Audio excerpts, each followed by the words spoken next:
পটিয়ার এনাম দীর্ঘ লড়াই সংগ্রামের বর্ণাঢ্য জীবন।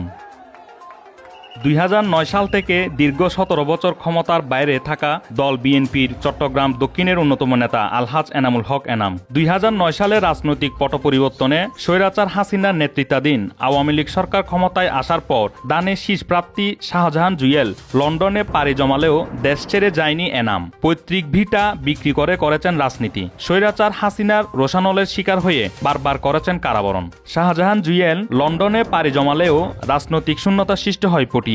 এরপর তৃণমূলের হাল ধরেন এনাম। দীর্ঘদিন রাজনীতিতে না থাকায় জুয়েলপন্থী সিংহভাগ নেতাকর্মী যোগ দেয় এনামের পালে। 17 বছরেরও বেশি সময় দমন নিরূপণের মধ্যেও পটিয়ায় এনামের নেতৃত্বে সক্রিয় থাকে দলটি।